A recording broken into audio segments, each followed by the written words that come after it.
Adidas CEO rides Samba craze to revive brand after Ye debacle. 어디더스 CEO는 삼버 열풍을 타고 예 사건 이후 브랜드 부활을 시도하고 꾀하고 있습니다. 삼버는 아디다스의 인기 있는 신발 모델 중 하나입니다. 그리고 예는 카냐 웨스트의 현재 이름으로 예와 협업 문제가 되었던 사건이 있었습니다. 사건 이후 아디다스가 이를 극복하고자 하는 노력을 의미합니다. 아디다스가 유로 2024에서 독일 대표팀의 유니폼 스폰서 계약을 끝내는 상황은 독일 축구팀과 이 브랜드의 새로운 시대의 종말을 의미합니다. 아디다스가 이번 해 초에 발표한 이 스폰서십을 경쟁사인 나이키에게 넘긴다는 소식은 불과 얼마 전까지만 해도 상상할 수 없던 일이었습니다. 팀과 스포츠웨어 제조업체는 최고 경영자 비온 굴덴이 감정적으로 떼어낼 수 없는 70년 동안의 관계라고 표현할 정도로 밀접한 관계를 유지해 왔습니다. 굴덴은 취임 후 첫 18개월 동안 이 문제들을 극복할 수 있었습니다. 특히 삼바 신발의 뜨거운 판매 열풍이 큰 도움이 되었습니다. 그의 CEO 발표 이후 주가는 2배 이상 상승했습니다. 하지만 투자자들은 굴덴의 직감에 의존하는 전략이 얼마나 오래 지속될 수 있을지, 혹은 이것이 미래의 새로운 취약점을 만들지에 대해 점점 더 궁금해하고 있습니다. 2023년 1월 작은 경쟁사인 푸마에서 온 굴덴은 어려움을 겪고 있는 사업의 낙관주의를 회복시키기 위해 노력했습니다. 그는 새로운 신발 및 의류 라인의 출시를 가속화하고 소매 파트너와의 관계를 재구축했으며 회사 캠퍼스와 자신의 인스타그램 피드에서 유명 인사 및 최고의 운동선수들과 함께하는 모습을 보여주었습니다. 해리스 어소시에이츠의 파트너인 저스틴 한스는 굴덴이 현재는 재무 목표보다 소비자와 소매업체의 빠르게 변화하는 욕구에 더 집중하려는 노력을 칭찬합니다. 이 기간 동안 누군가가 들어와서 더 잘할 수 있었을 거라고 상상하기 어렵습니다. 삼바 열풍이 시작됩니다.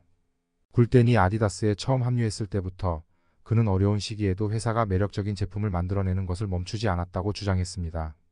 그는 구찌, 몽클레어, 발렌시아가 등 럭셔리 파트너들과의 최근 협업을 지적했습니다. 비록 이러한 협업으로 인해 상업적으로 큰 성공을 거두지는 못했지만 브랜드에 대한 관심을 일으켰습니다. 굴덴은 벨라 하디드와 켄달 제너를 포함한 유명인들이 신었던 클래식 삼바 신발의 출시를 가속화했습니다. 몇 달 만에 가젤과 스페지알 같은 유사한 테라스 스타일 신발들과 함께 이 신발들이 큰 인기를 끌 것이라는 것이 명백해졌습니다. 삼바 열풍은 굴덴이 초기에 설정한 또 다른 목표인 소매 파트너와의 협력 재개에 도움을 주었습니다.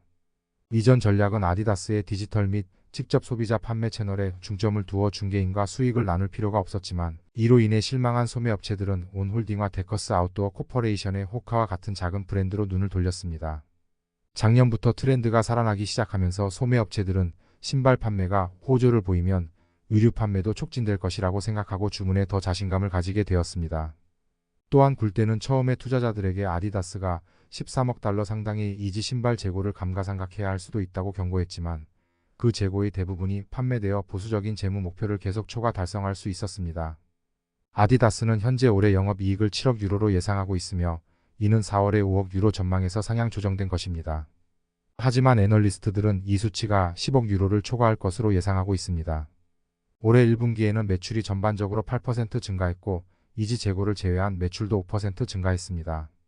굴덴은 이러한 상승세가 계속될 것이라고 제안하면서도 투자자들에게 인내심을 가져달라고 요청했습니다. 그는 반복적으로 아디다스가 두 자릿수 매출 성장과 최소 10%의 영업이익률을 달성할 수 있을 것이라고 제안해 왔습니다. 아디다스가 현재의 스니커 히트를 어떻게 이어나가고 패션 열기를 유지할 것인지에 대한 질문도 남아 있습니다. 굴덴은 올해 초 축구에서 영감을 받은 삼바 신발에 대한 수요 증가로 인해 레트로 슈퍼스타 농구와의 재출시는 미뤄야 한다고 제안했습니다. 굴덴은 전 세계적으로 아디다스를 최고의 스포츠 브랜드로 재도약시키고 싶어 합니다. 아디다스 이름이 대부분의 올림픽 스포츠에서 눈에 띄고 크리켓 및 포뮬러1 자동차 경주와 같은 푸마에서 성공을 거둔 분야에서도 두각을 나타내길 원합니다. 그러나 러닝, 농구, 축구의 세 가지 주요 카테고리에서 아직 해야 할 일이 남아 있습니다. 아디다스는 러닝 시장의 고급 부문에서 아디제로 아디오스 프로 앱으로 명확한 승리를 거두었습니다. 이 신발은 138g의 경량 레이싱 슈즈로 한 번의 경주를 위해 설계되었으며 가격은 $500입니다. 아디다스는 이 신발을 원래 일정보다 2년 앞서 9월에 출시했으며 에티오피아의 티그스트 아세파가 베를린 마라톤에서 착용하고 여성 마라톤 세계 기록을 경신했습니다. 하지만 일상적인 러너들은 온, 호카, 브룩스와 같은 브랜드의 신발을 선호하고 있습니다. 농구 분야에서는 나이키가 수십 년간 지배해 왔습니다. 그러나 아디다스는 최근 몇 년간 가장 잘 팔리는 제품인 앤서니 에드워즈 시그니처 신발 덕분에 혜택을 보고 있습니다. 풋라커는 이 신발을 베스트셀러로 강조하고 있습니다. 축구 분야에서는 더 많은 자금을 보유한 나이키가 스폰서십을 확보하기 위해 자금을 사용해 왔습니다. 독일 국가대표팀과의 계약 상실에 대해 굴대는 스포츠에 대한 사랑보다 비즈니스의 이성을 우선시했음을 분명히 했습니다. 그는 나이키가 연간 1억 달러를 약속한 것은 자신의 사업이 고려한 금액을 훨씬 초과했다고 말했습니다.